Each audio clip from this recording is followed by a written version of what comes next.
HubSpot basically guarantees a flawless user experience and a great first impression, especially when it comes to scheduling a meeting with a prospect or future client.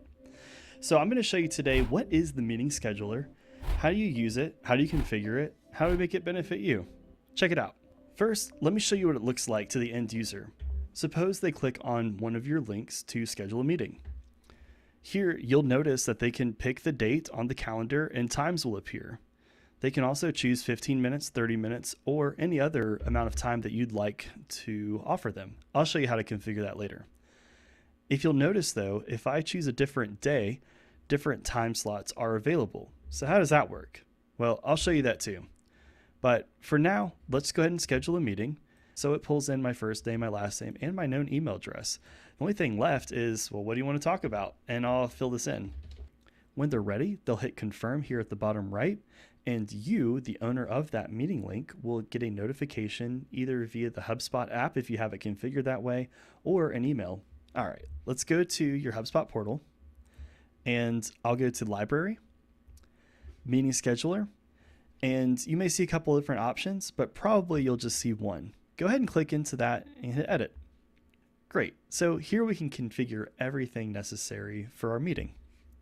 So the first thing that I like to look at is the event title. Well, what is this? I have Google Calendar connected to my HubSpot.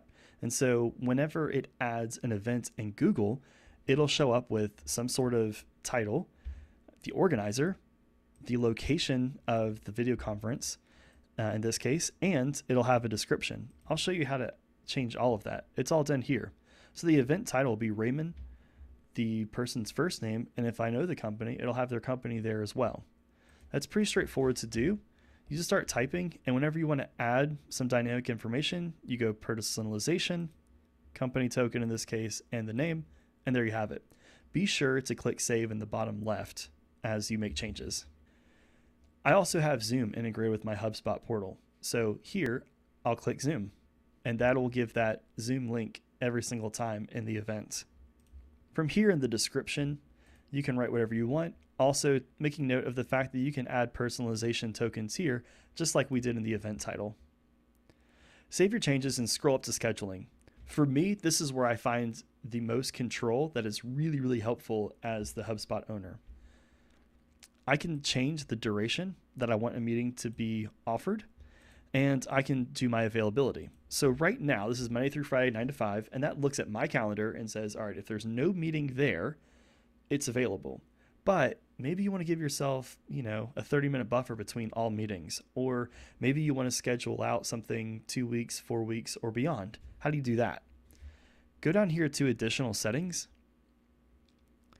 and you can change the amount of weeks that are available for someone to schedule with you, and you can give yourself a minimum notice time. For me, it's going to be 2 hours minimum before you and I can go on a call from the point at which you scheduled a meeting with me. This just makes sure that I'm not off at lunch coming back and a meeting was already started 10 minutes ago. That wouldn't be a good look.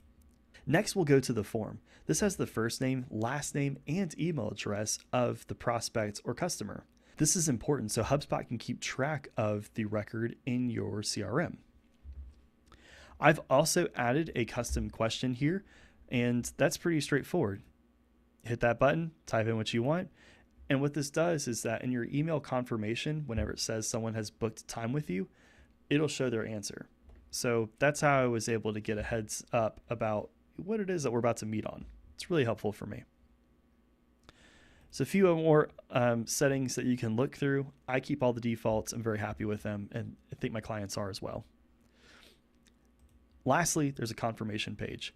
I like the default, but this is what it's going to look like when someone schedules it successfully with you. There is an option to redirect to another page. This would be like if you had like your own custom website and you already had a confirmation page and you wanted to redirect them somewhere else, or maybe a funnel, something like that. If this is important to you, you're going to know how to use it already. If not, just disregard. So there you have it. That's how to use a HubSpot Meeting Scheduler and some of the benefits that it has for you. If you have any questions, please leave them in the comments. And if enough people are asking the same thing, I may even make another video